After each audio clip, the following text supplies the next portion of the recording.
Welcome back, and thank you for filling out our evaluations. I hope you had a chance to also visit our virtual booths. Our final speakers of the day are staff of the Indigenous Friends Association, where they'll talk about the Tech Anishinaabek Medicine Wheel, an Indigenous way of doing digital technologies. Hello, my name is Alejandro. I'm the Executive Director of Indigenous Friends Association. Today, I'm welcoming to our presentation about what we do to reconnect digital technologies and indigeneity. What you can see in the first slide is how we are trying to embrace indigenous knowledge in order to light the fire within the youth to create safer spaces for the youth and for communities, and how we can reimagine digital technologies.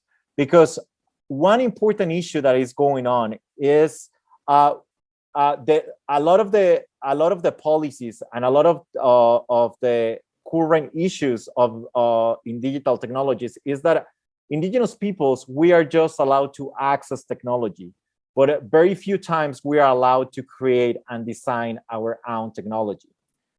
So our work started in community, talking about how we could imagine different ways of recreating technology.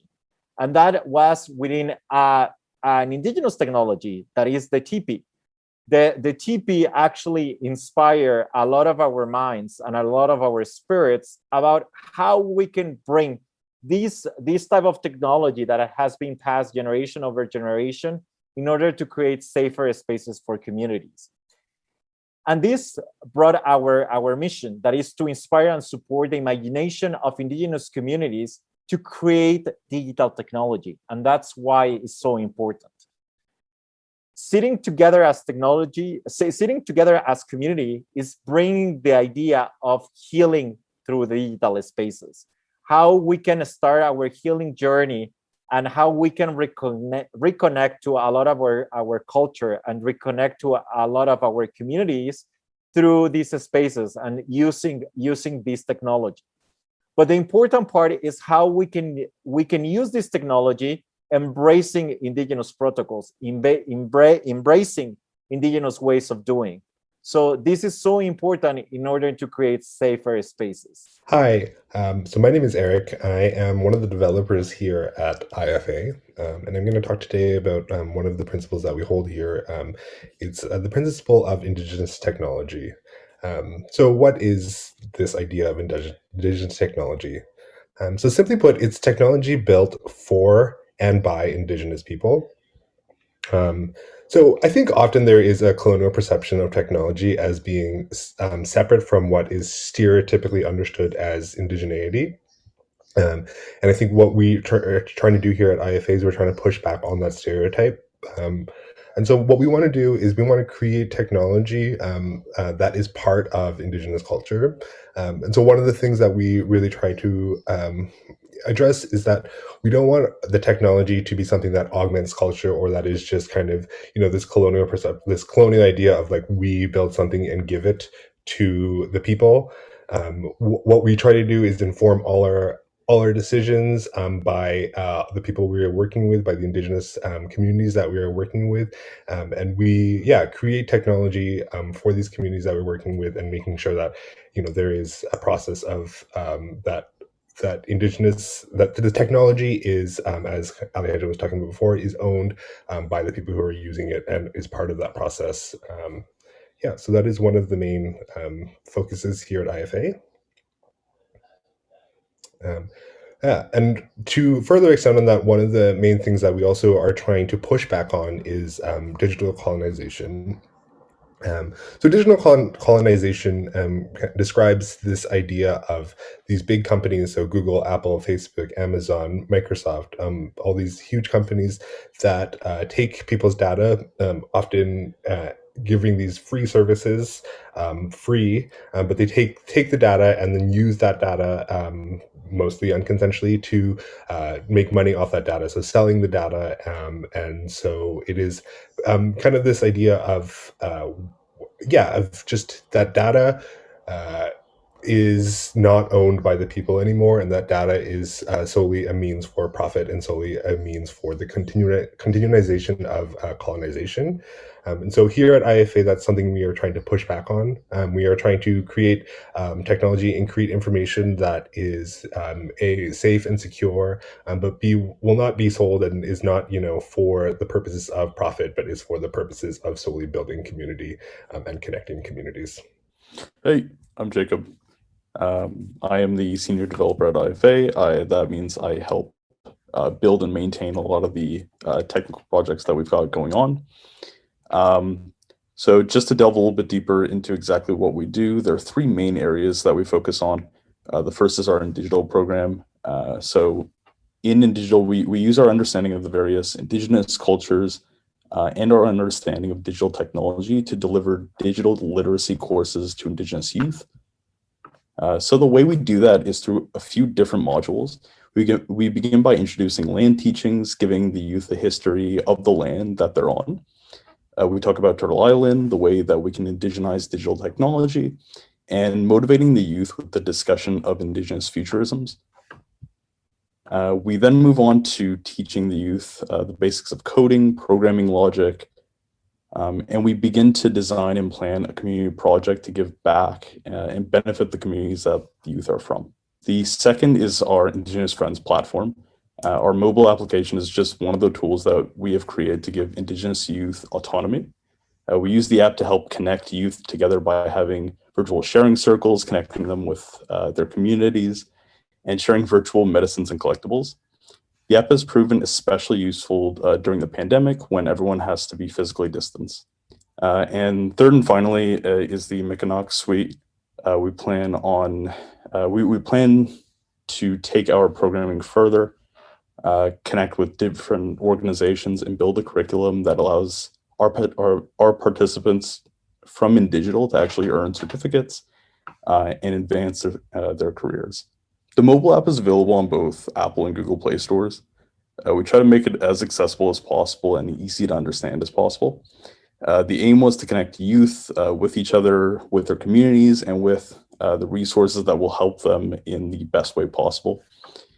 We call the app our virtual teepee, where anyone who enters can feel safe. The app is secure and private in the sense that we never share any user data ever. And we have a clan system where users who belong to a certain clan are responsible for moderating the app and keeping it safe for everyone. As mentioned before, we promote culture by having weekly virtual sharing circles, sharing posts, teachings, medicines, and culturally relevant collectibles. The platform is our golden ticket to keep digital technology accessible and easy to take ownership of. Ani Maxwell Dijnakaz Skamak Donjaba. My name is Maxwell. I'm from Anishinaabek. I am the youth leadership and social media identity coordinator for IFA. So we're going to talk about a little bit about Indigital, and so mainly, when we talk about healing through technology, we also talk about mending the relationship between participants and our facilitators, making it a healing space for everyone and every single participant that comes into our program. A little bit about Indigital. The first iteration was in Segmuk in 2019, and just as Jacob has said, we covered many topics, and a fairly large one that everybody was very much interested in was coding. But, there was that stereotype of coding that you had to be in post-secondary, you had to be a college student to know what coding is. So as we developed and furthered the curriculum, we've decided, how are we going to indigenize coding? How are we going to make it a little bit more understandable for youth? So we've been taking everyday examples and, very simple steps to apply it to coding. So then it makes it a little bit more understandable for youth to understand. So if you can bead, you know how to code. If you can drum, you know how to code. And another big one was if you knew how to make a regalia step by step, then you can code. Adlanat A, si Bonnie Hushe, and Jared Che Hotzi Hesli. Hello, my name is Bonnie. I am from the Buffalo River Dene Nation, and I support Indigenous Friends Association with their social media, app development, and digital training, and more.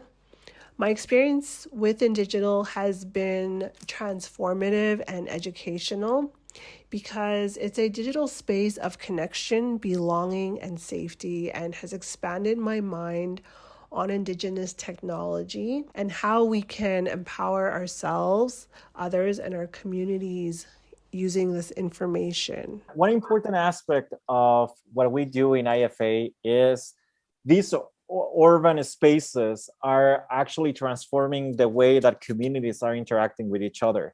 The same things are happening in the digital space. A lot of communities are in these digital spaces collaborating. So part of what we decided is to bring different knowledges in order to create safer spaces, and especially because in these spaces, different communities are interacting. So one important teaching that we brought is the idea of the medicine wheel, the Anishinaabek medicine wheel. One of the important teachings that we received from our elders is that our mobile app and our programs, they have a spirit, and we need to nurture them. And as technical beings, they need to be in balance. So something that we decided to start, it was this journey alongside the youth, knowledge keepers, and elders about how we can reimagine digital spaces. So as a human being has 4 different dimensions, a technical being also has 4 dimensions. These 4 dimensions are software, embodiment and land, infrastructure and data. And it's so important that these 4 dimensions are in balance in order to have a healthy and safer digital space. In the first case, when we are talking about software, we are talking how we can bring traditional knowledge. And in this case, the knowledge of the TP in order to incorporate the protocols within the space. So the idea is how we can incorporate this knowledge that has passed generation over generation in order to create safer spaces. As it was mentioned before, the idea is when you enter a mobile application, you are entering a TP. And because you're entering a TP, you need to follow the protocols within the TP. And the idea is whatever is mentioned within the TP, it needs to be kept within the TP. And the same idea is when you enter the mobile application. So the idea of bringing this type of knowledge within digital spaces is actually to redesign and reimagine new ways of creating digital technology. A second aspect is about how we are bringing that indigeneity into the space and how important it is to bring land into these conversations. We always think about digital spaces as landless, but it's so important to recognize that all this digital technology is being created with land resources. A lot of indigenous communities worldwide are being extracted of their resources in order to create these digital spaces. So what we are trying to do is actually embracing the youth in order to reconnect with the land and trying to bring their identities into the digital space. Hi, I'm Vivian. My Chinese name is Yingzi Wei. I'm a Chinese Australian person who came to IFA through the Indigital program, and now I'm a grant writer for IFA. So I'm going to talk a little bit about decolonial infrastructure and what that means in terms of why it's important to take advantage of the existing technologies and to what does it mean to decolonize infrastructure for these existing technologies. And so I think that is a lot about adapting this technology to the needs of Indigenous peoples. And that includes incorporating aspects of orality and making sure that this technology is mobile, is portable, and that it's affordable and accessible to a wide and diverse range of people. And in terms of infrastructure in community, it means that community is always a part of the decision making, and that that creating these technologies, creating these programs is a decentralized process where community is involved in consultation and creation, and providing feedback for whether or not this technology serves the community. And in terms of Indigenous data sovereignty, that refers to the right of Indigenous peoples and nations to govern the collection, ownership, and application of their data. So as it has been mentioned already, it's so important to challenge the idea that data can be taken and extracted and sold for profit. And so how do we challenge that idea? So it's it's about something that is given versus something that is taken away. And basically, so we want to change this paradigm of extraction and take care of data and take care of the users who use the platforms. And lastly, this is it also refers to traditional knowledge and the practices around sharing traditional knowledge. Indigenous peoples and Indigenous cultures have always had protocols around sharing traditional knowledge, and it's about exploring different ways of protecting that knowledge, but also like sharing it amongst the right people. So IFA has tried to find ways to protect and share traditional knowledge. So bring these four ideas of software, embodiment of indigeneity, infrastructure, and data. What we are trying to share is a way to create technology in an indigenous way. It's in order to incorporate a traditional knowledge that has passed generation over generation in the creation of digital technology.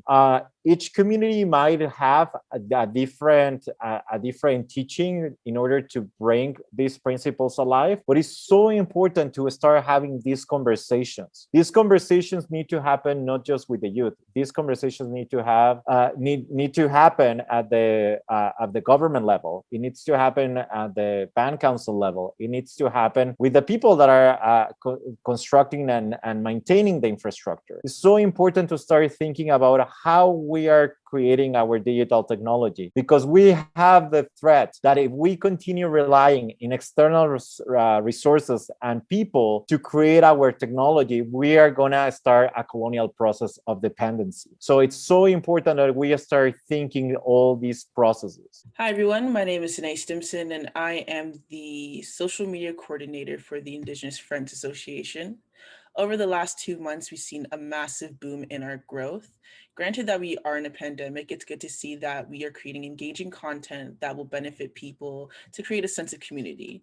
The ways we do this are through consistent posts, active stories that people can engage in, whether this be, hey, what's your favorite song? How are you doing today? Or recipe tips for everyone to try out.